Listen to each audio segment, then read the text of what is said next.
podcast. We are very excited to be here. My name is Elizabeth, and I will be telling you a little bit more about what Make the Road New Jersey is and the work that we do, and hopefully we'll be able to talk about some immigration updates as well. I don't know if I have the ability to share the screen. Yes, I think I do. You do. Perfect.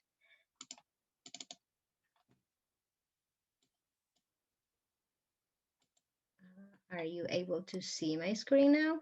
Yep, we can see it. All right, perfect. Okay, thank you.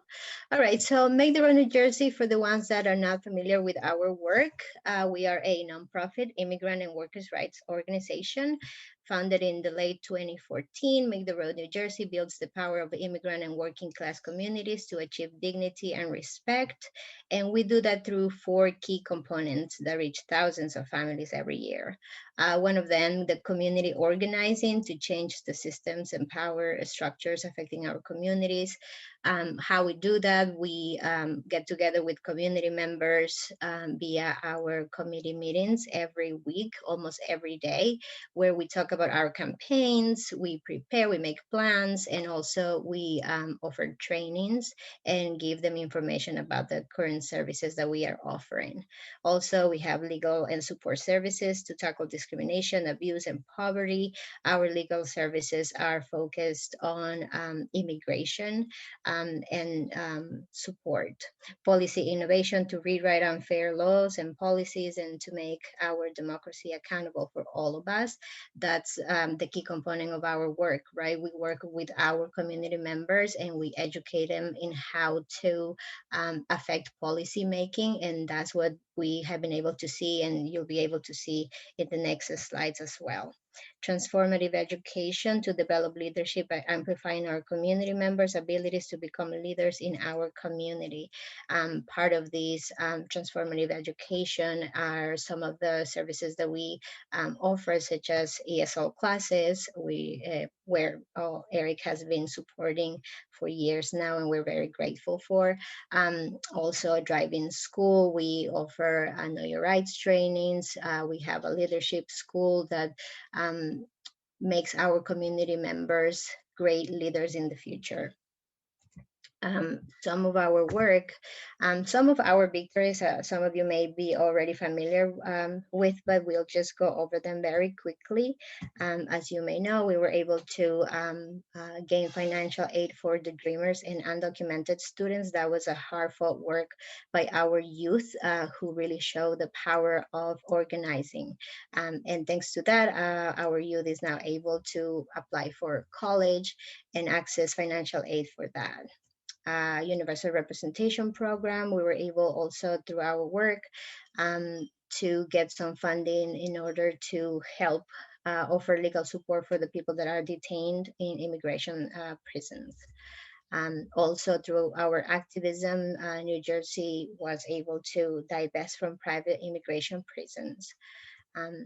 Similarly, the Immigrant Trust Directive, that was a program or a platform that New Jersey Attorney General Gorbert Gruwell issued in order to help make sure that the law enforcement does not aid in the deportation of immigrants. What we gain by this is make sure that our community members have a better relationship with law enforcement, where they can freely contact them or get their support without being fearful of ending up in deportation or in prison.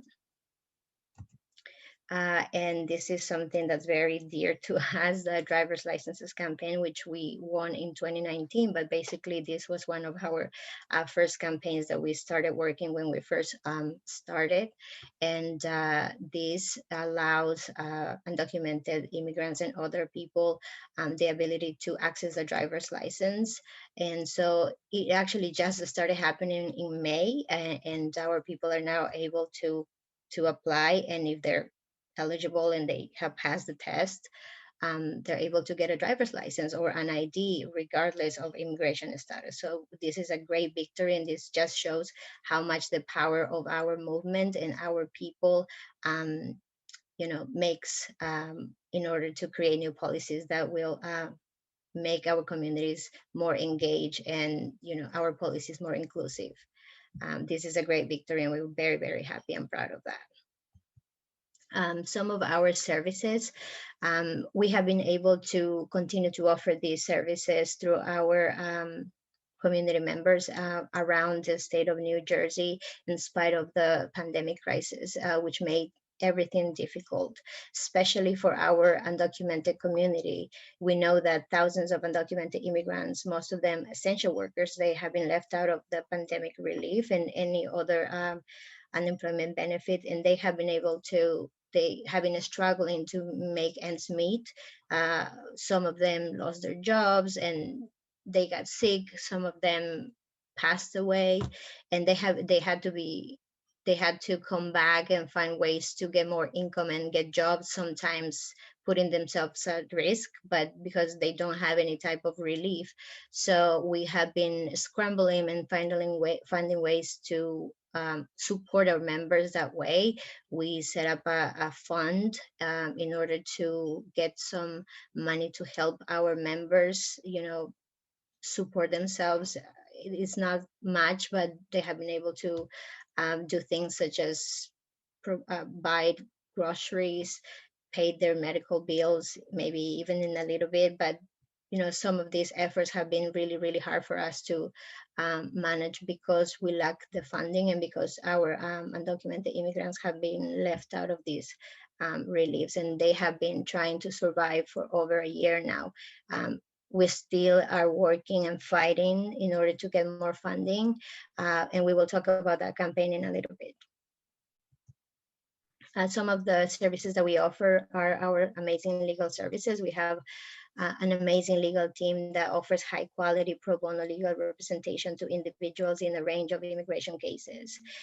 We have reunited hundreds of families through immigration petitions, UN visa applications, which are for victims of crimes and survivors of human trafficking, and as well as asylum seekers.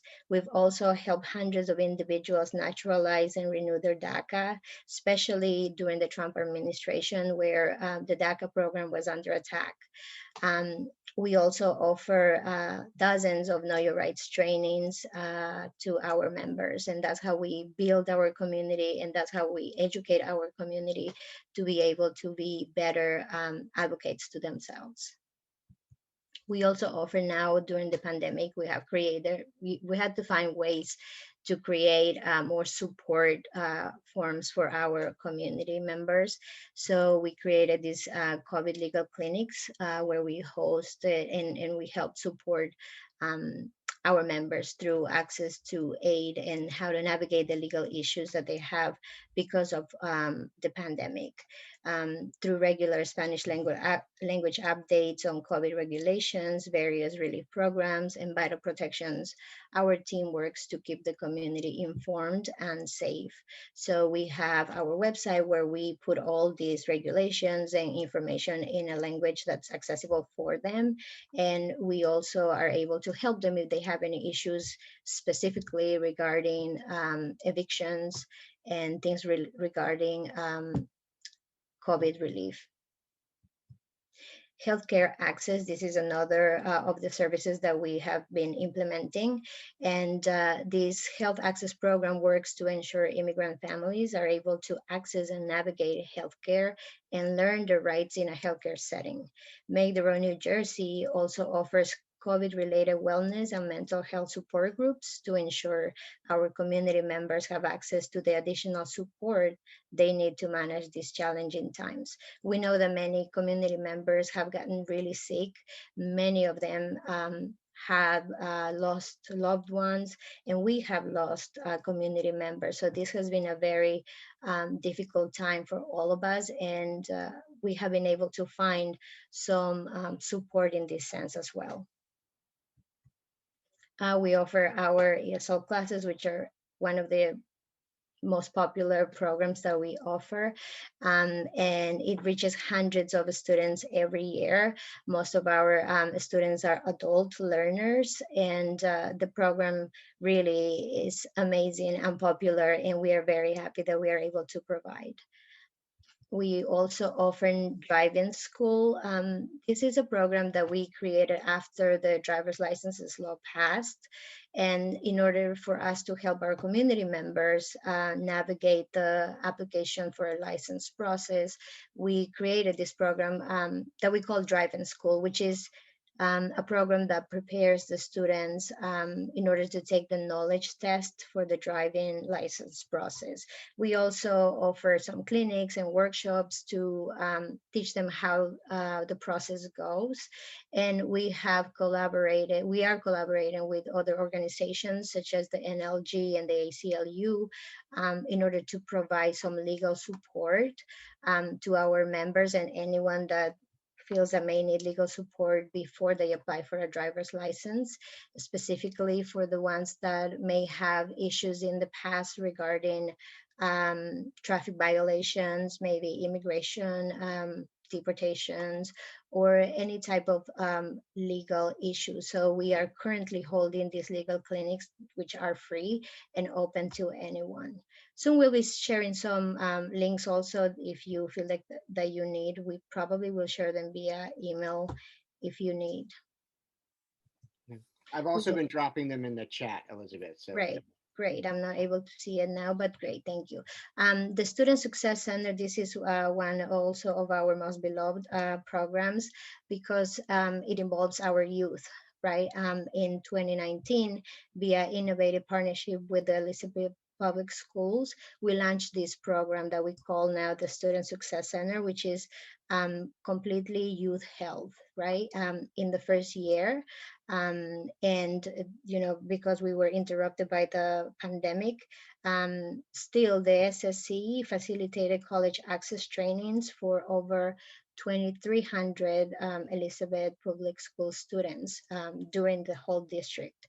And we raised the Halsey Academy College application and acceptance rate, to a 30%, which is amazing because these are some of the most underrepresented high schools, and we want to help them, look for better ways to apply for college. And so that's been completely youth health, and that's amazing because our youth really work hard, and you can see the work that they're doing now. The acceptance rate really went over 30%, and we hope that now it goes even higher. We have been working completely remotely for now, but in the future we hope to continue doing the same, hopefully as a combination of in-person and virtual. We don't know yet, but this is a program that's very helpful for people to know, especially for the educators out there.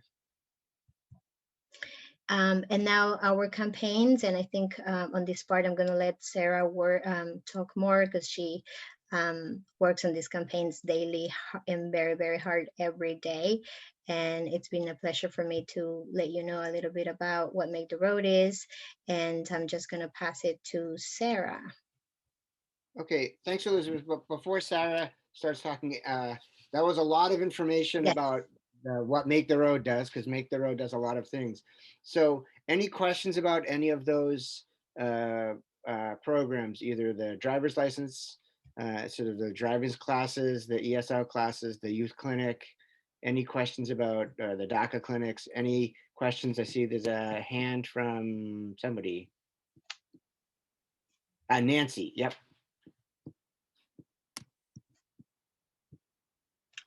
Hi, I have a question. I'm noticing, just speaking to my students, now I'm in Gloucester County, that probably, I don't know for sure, the maybe undocumented student population are not getting vaccinated.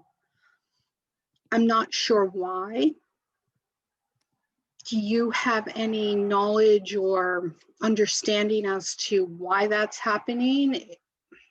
Yes, so we are currently working on a program to improve vaccination rates within our community. And I think that most of the issue relies on the fact that the accessibility to vaccinations has been hard for our community members, whether it be because they have a language access problem, and also because of the technology, right? Like in order for you to schedule an appointment to get vaccinated, you have to use a link and you have to follow a whole process in order to get an appointment. So some of our members have a hard time dealing with that. You know, tech in general can be challenging, and the lack of language access is also another problem. But yeah, we are working on providing some education regarding vaccinations as well. But this is true. I mean, our community members have had a hard time getting vaccinated.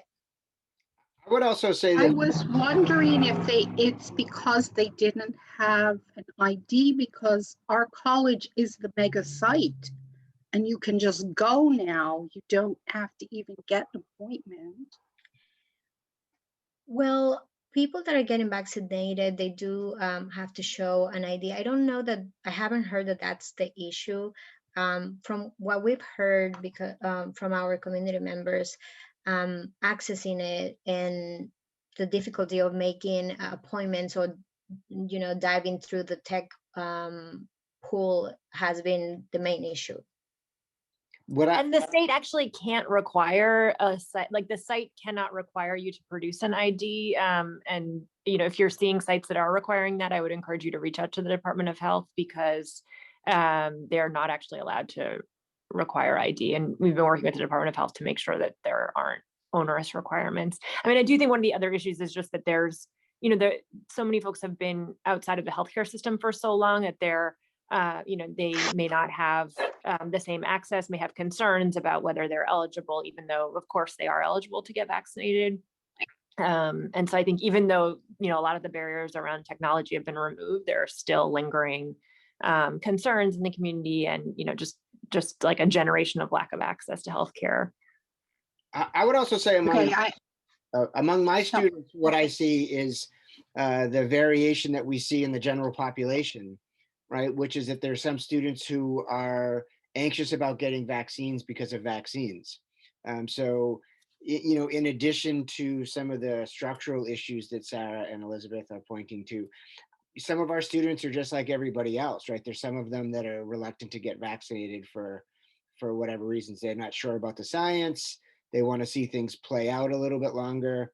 So I think there's always going to be a certain percentage of out of status or undocumented folks, just like there is in other populations in the United States who are somewhat reluctant to get vaccinated. There was a question about from Wendy about how successful have you been in getting clients to apply for Daca? Oh, we're very happy with that. We have been holding clinics even before the pandemic, you know, after the Trump administration took over. DACA was one of the hardest hit programs, and we have been able to help hundreds, even I would dare to say 1,000 people renewed throughout these years. And even now we still are holding DACA clinics. We can drop the link in the chat if anyone knows of people that may need help or renewing DACA. We do it for free. Our legal team works on that. Any other questions about sort of Make the Road New Jersey sort of daily or weekly work before their campaigns? Right, so Anelia is saying that, you know, maybe they're afraid of being found out that they're undocumented and scared of being deported. You know, there's so much misinformation, and there's so much, you know, as I think, as Sara was saying, the law's not applied always in the way that it's supposed to be applied, which means that people are right to be slightly paranoid and, like, you know, suspicious about how things are working, even when they're not supposed to. There's a question, do you provide photo IDs? No. Like, what do you mean? Like, we process the photo IDs for people? Maybe that's what the, JK, is that your question? And is your work open to all foreigners? But yeah, we welcome everyone.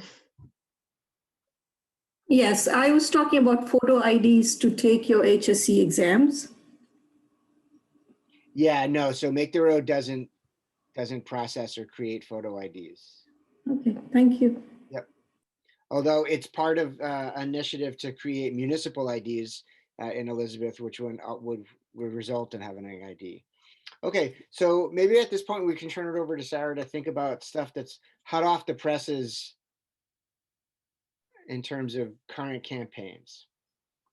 Thanks so much, Eric. And it's great to be here. This is like our favorite conference of the year, so it's really sad not to be in person, and great to see some friends virtually. I see Linda and a couple other folks. So yeah, thanks for having us again. And thank you, Eric, always for your incredible work and dedication, and for being with us from the beginning when we were in a tiny closet office without any heat, and sticking with us until we found some heat. My name's Sara Cullinane. I'm the director of Make the Road New Jersey. And today I wanted to share a little bit about some of our campaign work, and about a recent win that I think will impact potentially some of your students. And Elizabeth, if you want to share the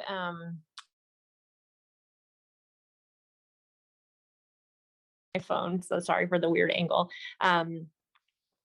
But Elizabeth, if you wanted to share slides and maybe go through these, I'd put a ton of pictures in just because I think it's interesting to see, but you could go pretty quickly because you don't need to like dwell on all of them.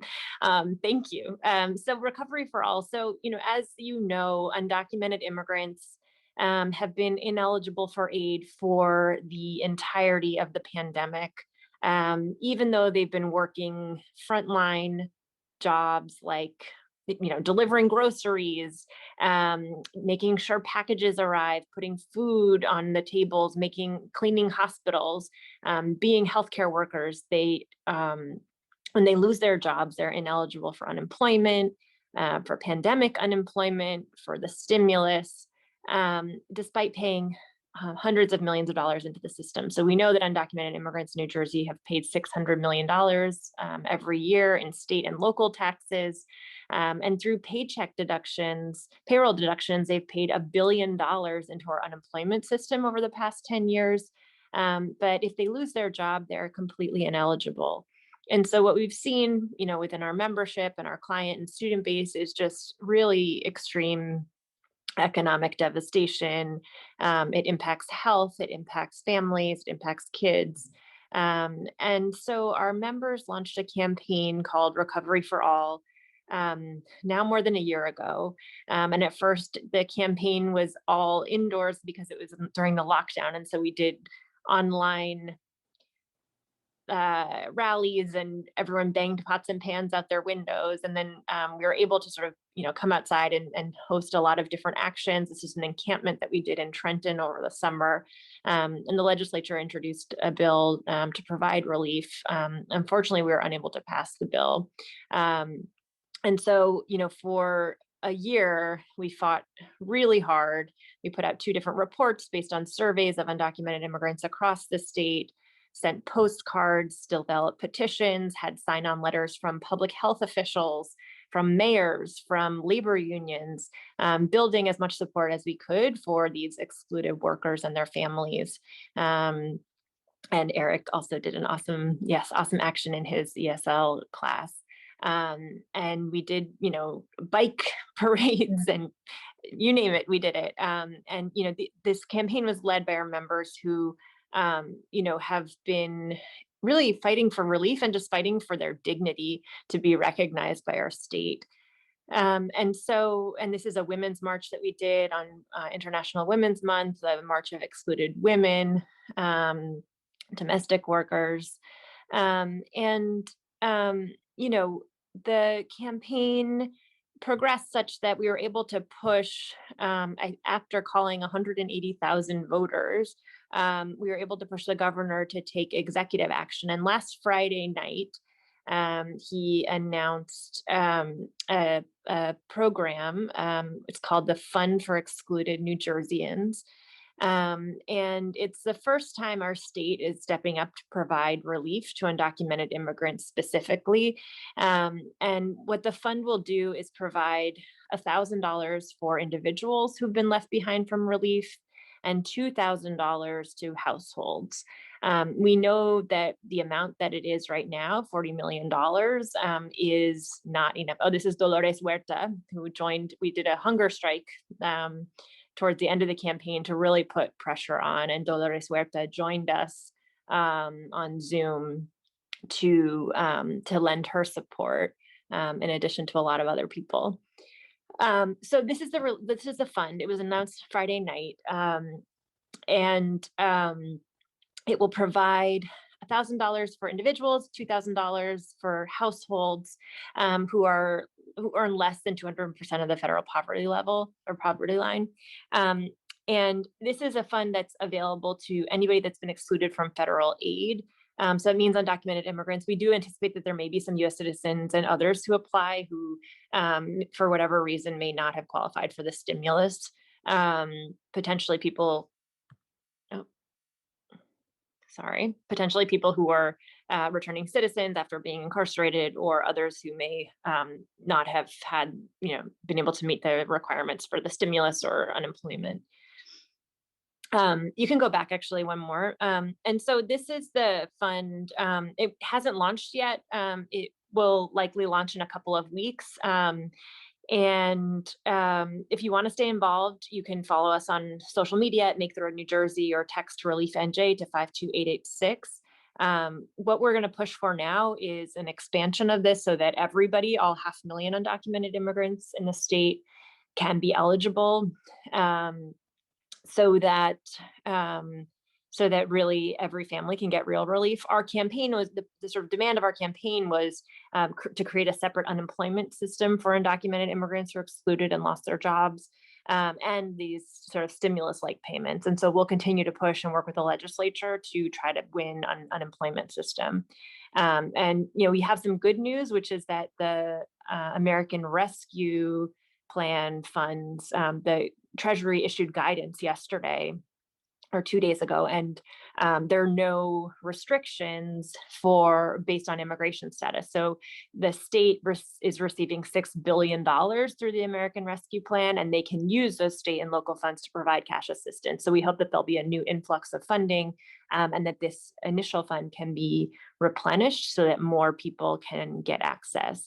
And it's just a one-time payment. So this is not real relief. This is like a first step. And so it'll be a one-time payment of $1,000 per individual or $2,000 per household. So I'll stop there if there are any questions on this, and then we can go on to the federal immigration. Right. So any question? There's a question. Will the aid be a monthly payment, or is it a one-time? So it's a one-time. Yeah, just one time. One time. So this is a case where New York had successfully campaigned. Folks in New York had successfully campaigned for this, and so New Jersey was a little late. Was late in the game, right? And so it was really pushing the governor to kind of come through on some of his promises about what his principles They were. late $2 billion short. Yes. How is payment administered to recipients? So this is a great question. The state is developing the program right now, and so we've been in conversation. I think there's different ideas about whether it will be administered through nonprofits or through a state agency, whether they'll provide gift cards or whether they will provide, direct deposit. I think, that's still an open question, and we'll definitely keep you posted. And we'll be providing information sessions, as we get more information. Sara, in terms of that process, how responsive have the folks in Trenton been to, the concerns of folks about how they would get that money? So, are they making these decisions about the logistics out of conversations with local communities, or are they just sort of doing this on their own? I think they're very receptive. I think they want to make sure that this is a program that works. I think their challenges are sort of figuring out how do you get out the funds quickly, given how long it can take to set up a new state program. And so the Department of Labor is still, overburdened by unemployment, claims. And so I think they're sort of trying to figure out how to keep, and for us, I think our members have said, we know there's going to be another hurricane. We hope there's not another pandemic, but we know there'll be another disaster in the future. And we need to not have to have a hunger strike each time there's a disaster for, to be eligible for relief. And so I think there's some hope that we can create this fund in a way that that is, long lasting and that, won't require a fight for the next whatever disaster that happens. And I think the other broader issue is that the federal government really needs to change their policy on this. If immigrants had been eligible for the stimulus, if they'd been eligible for pandemic unemployment, it would have been a different year. But to get the structure in place now, so that the next time there is an issue, right, there's too much time spent on the logistics. Okay. Any other questions about this? Getting recovery support for all New Jerseyans. And I had dropped in the chat, I had dropped a link to a mini ESL curriculum that I did with my students, which resulted in them sending a letter to the governor.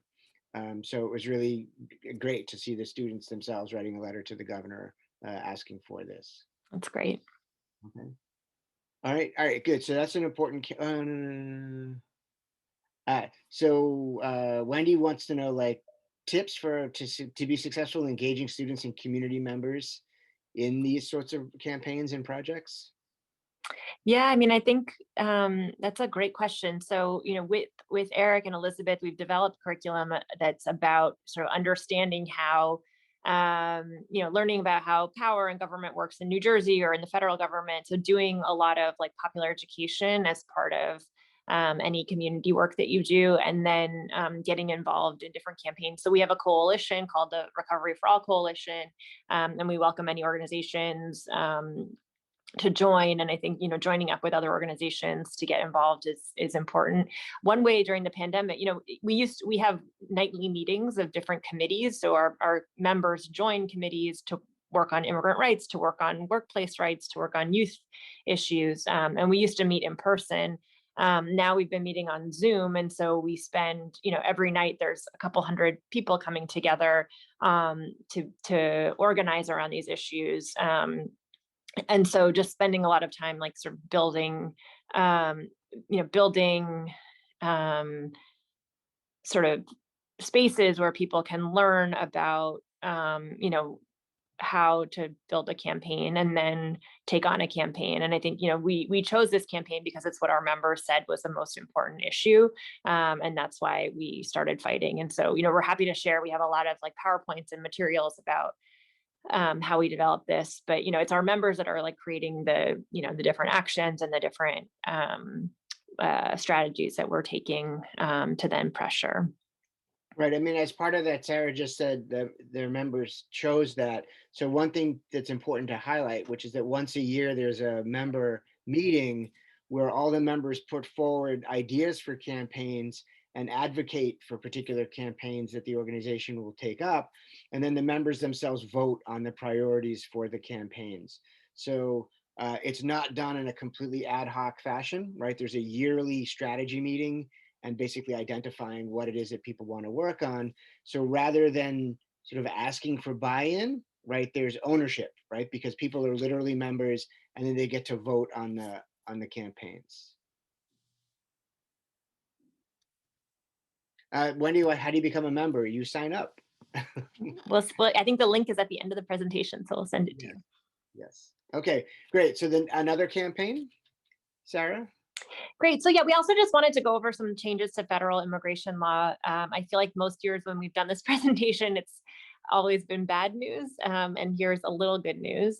So, obviously, with the Biden administration stepping in, there have been some really important changes. And I think even more importantly, some really strong commitments to broader reform of our immigration system. So just as a quick review, in his first 100 days, President Biden has made some really important changes. There's also a lot of work left to be done. So the Migrant Protections Protocol Program, MPP, which required people seeking asylum to leave the country and sort of wait in Mexico to be processed, that has been suspended. The Muslim bans have been rescinded, incredibly important.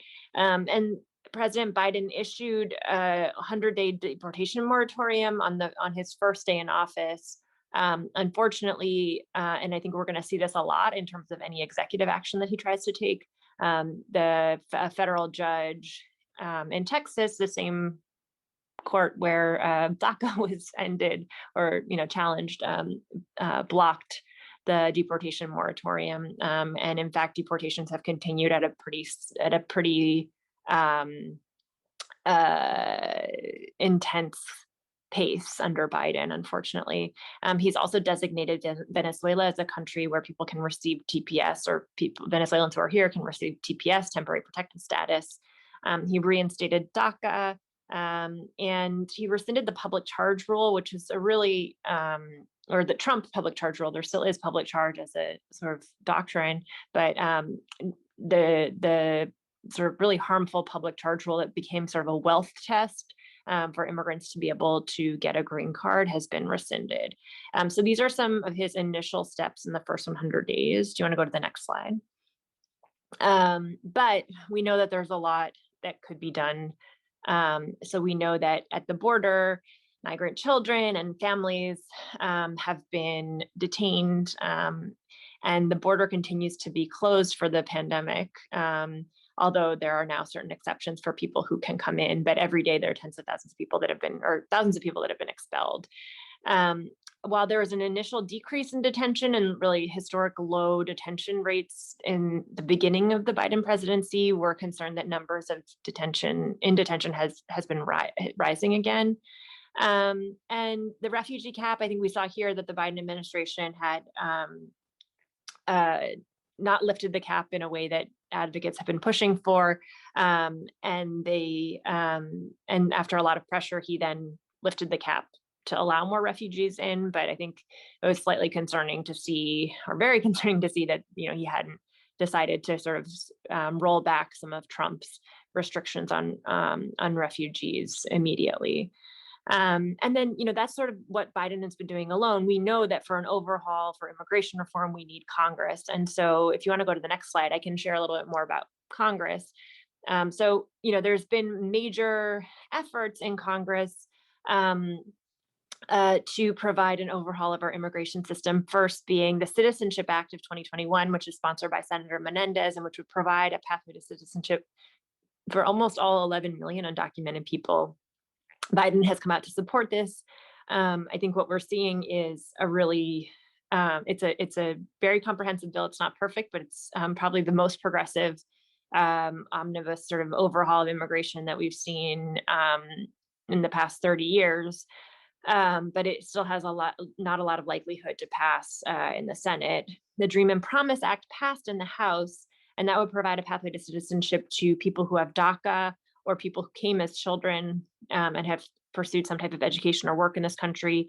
And for TPS holders, people who have temporary protective status, that passed the House, and it has probably a stronger likelihood of passing the Senate, as well as the farm worker legalization, which would provide a pathway to citizenship to farm workers. And that has also passed the House and has probably a stronger likelihood.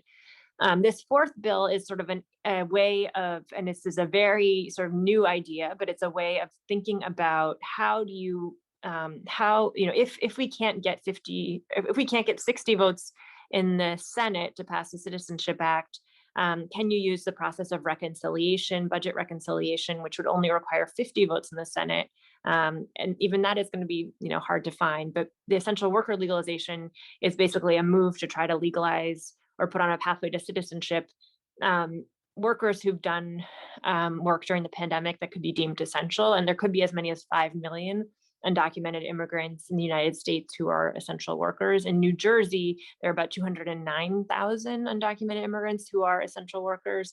And this is legislation that's also currently pending in the House and the Senate. And I think there's a thought that these last three bills, Dream and Promise, farm worker, essential worker legalization, could be passed through a reconciliation process. I think it's still very unlikely, unfortunately. But this is legislation to watch. And of course, if there is a legalization, I think that raises a lot of questions about how to support community members to get through the process.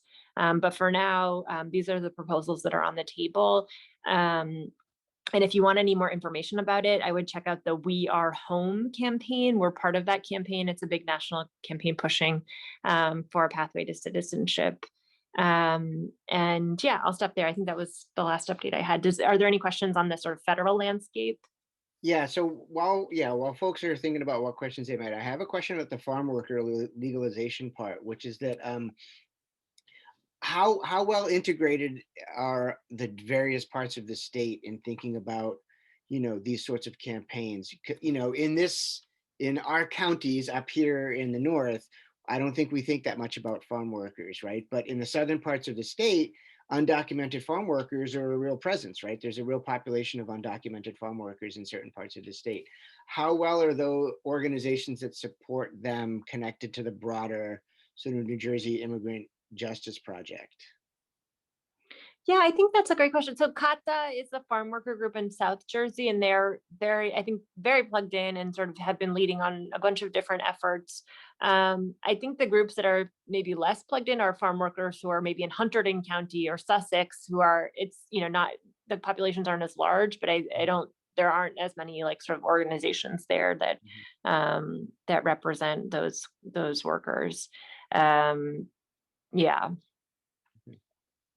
All right, so folks, questions about what's happening under the Biden administration? So at the federal level, either these policy proposals or other things that are going on.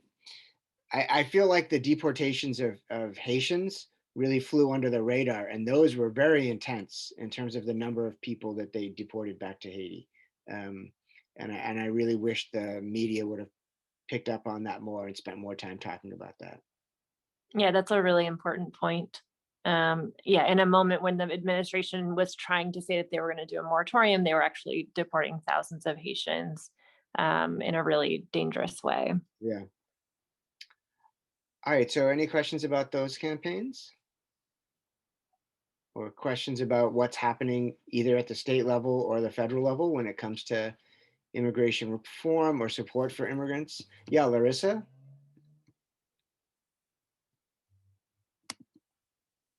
Wondering where, you had just mentioned news sources and how we're not always hearing about all of these issues. What would you recommend as news sources where we'll be more likely to know about these issues? Like, I was not aware of the Haitian deportation that was taking place, for example. What would you recommend? Everyone should weigh in. I think this is a great place where everyone can share. I would just say, like, there's this new initiative. It's called Undocumented NJ, I think, and it actually pulls together. It's a listserv, and if you sign up for it, you can get all of the immigration news in the area, and they're good at making sure that those stories are being told and sharing out other national press. I think that's been a great source of information. I can try to find the link. I know a lot of people hate Twitter because it's full of cats dancing wearing tiny little hats and people being mean to each other. But that's why we like it. Yeah. Not the mean part, the cat part. The cat part. But I find certain campaigns or certain activists on Twitter are really helpful. Like particularly around things around Haiti. What's the organization? It's called the Haiti Information Project, I think it's called. And so it's like a news stream about Haiti related news. I mean, not only in addition to the deportations, the civil unrest in Haiti has been ramping up because the folks in the country don't feel like it's a legitimate government. And so the violence is increasing. So deporting somebody back to Haiti right now is quite dangerous and possibly deadly for some of these folks. So that's how I get some of my news. And I'll just clarify, the news service I was talking about, it's called Documented NY. They cover New Jersey as well, but you can check out their website, Documented NY. Mm-hmm. Other folks, good recommendations for how you keep up on immigration related news or news that impacts students of yours or people in your community that are immigrants? Other than One America? Whatever it says on One America, then just think the opposite.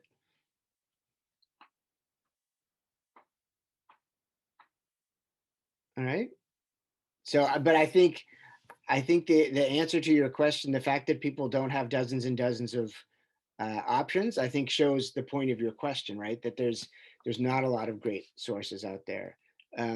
So Sarah and Elizabeth, maybe that's something that we can think about, like developing and sharing through the NJALL network and the Make the Road network for like folks who do want to get information on immigration that's reliable and up to the minute, like where can they go? That might be a really helpful resource to have. Okay. And Inella's like, yeah, saying her students. Yeah, her students is a really big thing. Okay. Sarah, do you want to say anything else about the organization? Sarah or Elizabeth, want to say anything more about the organization? Do you want to just go through the last slides, Elizabeth? Does that work? Oh, yeah, there you go.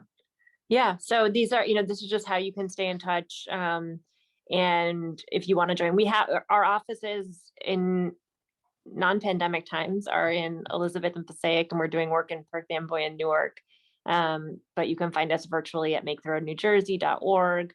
And we have a pretty loud social media presence on Facebook and Instagram and Twitter. So yeah, please follow us for updates. We try to share out all of the local news, and you can also sign up for our mailing list on our website. Okay. All right, other general thoughts, questions?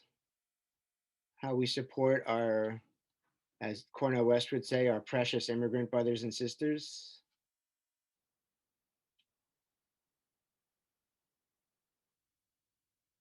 And I think to kind of echo Sarah's point, I think people are like taking a deep breath at the change of the administrations, right? But you take that deep breath and you have to dive right back in because things are proceeding apace, and there's still so much work that needs to be done.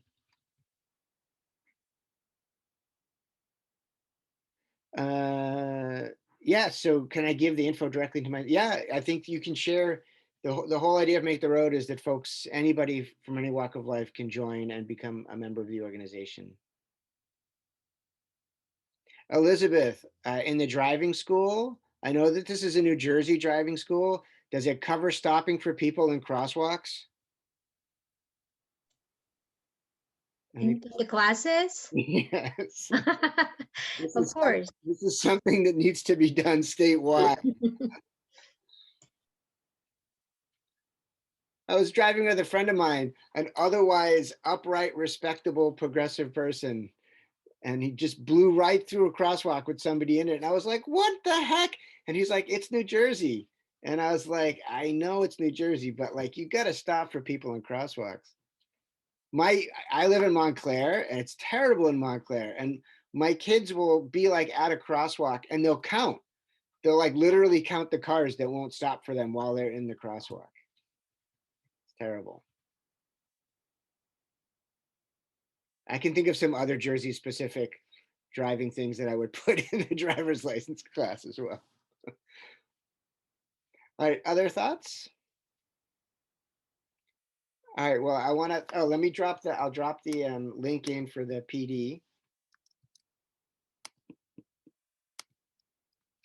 So this is if you want PD for this session, go to this link and put your name and your email address in. And in a few days from now, when I have a chance to process all this stuff, I'll send out a professional development certificate to you. Okay. So, and I think Make the Road is nothing if not responsive. And so if you reach out to them, they'll get you some information. Now, it may take a couple days because everybody's in Trenton fasting, but eventually they'll get back in touch with you. Okay, thank you. All right. Thanks. Thank Sarah. you so much. Thank you all. Work. Jaspreet saying sometimes I feel helpless when I teach students who don't have documents. Yeah. Yeah. When the card is stacked against them and the deck is stacked against them, sometimes it feels difficult. This came up, I forget. Oh, I was talking about this at MSU with some colleagues at Montclair State about kind of being open to conversations and sort of debating folks who are of a different mindset from you, right? And so that's an issue that I get all the time. Like, so, you know, why are you supporting undocumented folks? And so over the years, like I figured out my elevator pitch, you know, and so that's something that I willfully engage in, whether I'm on a bus or in a YMCA sauna and somebody asks me the work that I do and I have to talk about undocumented folks in the middle of the sauna. But, you know, being prepared to kind of like talk about it. So there's Aniela, you have your hand up? Yes, I just wanted to say that we many years would have an immigration lawyer come in and talk to our students about human rights so that they would know how to react in a situation. We have them chant, I will come out, you cannot come in, things like that, because of that kind of, at that time, there was a lot going on. And also with the profiling, if a person of a different nationality is riding a bike, why would the police want to stop that person? So we had a lot of issues like that because we found many students were not having, being recognized with their W-2 forms. And even though the employer was recognizing it, they never got it in the mail. So they never could do their taxes. They didn't know they could. We're expecting that. There's so many things until they moved, say, to the big city. And they said, wow, up here in New York, it's a lot different than down in New Jersey. So there's a lot needed for the education of our, especially the new entering students, and especially like the Haitians. I don't, Spanish and French mixed together is a language that I do not know, Haitian. So it's very hard for them to communicate. I've encouraged my students to form communities of their own, and become neighbors and become a community so that they can share ideas among each other, not to just be separate. Um, Also, I wanted to ask you, so I see everything is being recorded. These sessions are being recorded. If we didn't go into the session and we watched the recording and listened to the recording, do we still have the opportunity to get the certificate for participating? No, you do. No, Okay. so I have one more session to do. So I was like, yeah, no, it's for real time because of this sort of interactivity and not just kind of watching the archive. yeah, no, that's just was on my mind as Yeah. well. But I do really think that the undocumented people in our country are human beings and have human rights, and they need to be made aware of that. I don't think they are even aware of their human rights. So I would like that promoted. Yeah. Thanks, Daniela. On the link that I provided about the the support for all, if on that same page, there's some other mini curriculums, and one of them is about knowing your rights around ICE. Yeah. And so we at Make the Road, we've done a lot of training around knowing your rights around ICE, you know, the difference between an ICE warrant and a judicial warrant, which is to say something that has no legal authority and something that does have legal authority. And so I think those sessions are particularly good for English language classes because you're not only providing the information, but you're also exploring English, right? And so with my own students, you know, we'll go through what you should say when you're being approached, but it also gives students a chance to role play. And if you ask your undocumented students to talk like they're from ICE, they know how to sound like they're from ICE. Good. Yeah. They can recreate that language. I remember a number of years ago, I don't know, 80, I was teaching in Boston in the Haitian community, and I brought in a black hat, like a black felt hat. And I was like, all right, whoever's wearing the hat is the boss, and you have to talk like a boss. And as soon as they put the felt hat on, they could talk like a boss. They know what bosses sound like. They know what words bosses use, right? So they're very aware of this kind of language. And it was a good in-class activity to kind of talk about how language is used, giving them a chance to use their language skills. So, Very nice. question about, does Make the Road have an office in Trenton? No, but you guys are there so much, you should get your mail forwarded. We should. Eric, are you going to tell us your elevator speech? Well, it depends upon the person that you're talking to, right? So it's like, if someone's a fiscal conservative, then I start with their contributions to the economy, right? In terms of how much they paid in taxes. Do you like to pay taxes and not have a say in what the government does with your taxes? And they're usually like, no, I don't. I'm like, okay, then. So these folks have contributed to the economy. And if they come from a,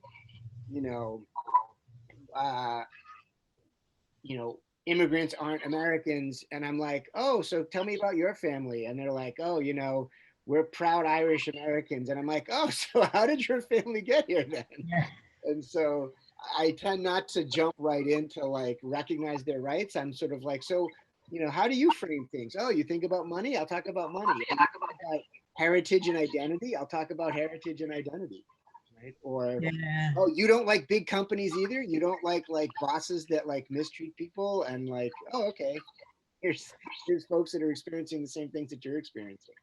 Doesn't always work, but that's how I try to. Sometimes it opens up communication though. Yeah. And that's so important. Yeah.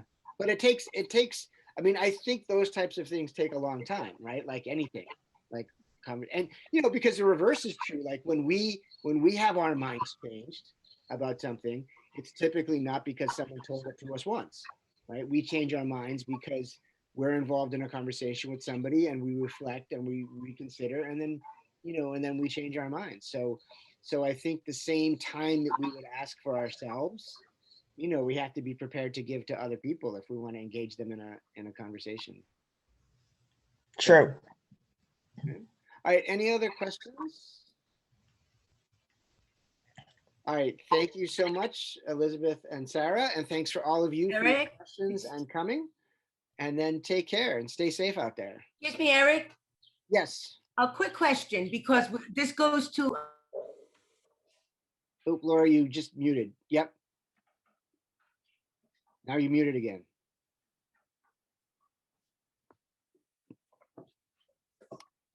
Okay.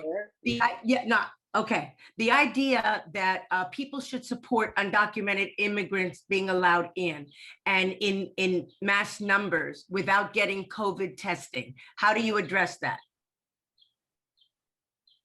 Well, mass numbers of immigrants are not coming in without health checks and everything else. So, the same protocols apply to folks. Because you see these clips of them coming in over the waters and going everywhere, they go to a sponsored household or whatever, and you don't see measures being taken, but they are. That's what you're saying? And yeah, that's what we should say? But in part, the folks are coming through those channels because they can't go through the official channels or the formal channels. Right, but then what are we doing to protect ourselves and our people here? From folks that are coming through these alternate channels, right, without getting tested. We're doing all these things to protect ourselves from the pandemic, and then we allow this channel to open and possibly bring in a whole lot of other stuff. Well, we don't allow it to happen, right? It happens, and I would put the emphasis on increasing the formal channels that people can come through. Okay, gotcha.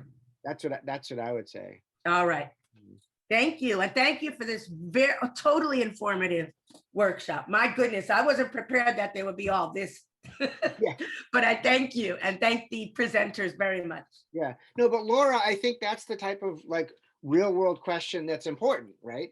Yes, absolutely. To not ignore those kinds of questions, but to either have an answer for it. Right. To be like, all right, I haven't heard that question before, so, I'll get back to you, right? Because we don't always have answers for everything, yes, like on the spot. And that's why I figured this was a good place to ask that, because it has come up in discussions I've had before, and I just stay quiet because I really don't, I wasn't quite sure of how to handle that, but I think it's a legitimate concern. Sure. Sure. I just want to add a quick question. So regarding your question, actually, it's not the people who are being let in, they're just like let loose and they're just like go into the, you know, our community. People that come in through those channels are actually either sent back, deported, or held in prison in immigration detentions for months and months and months. And while they stay there, they have to undergo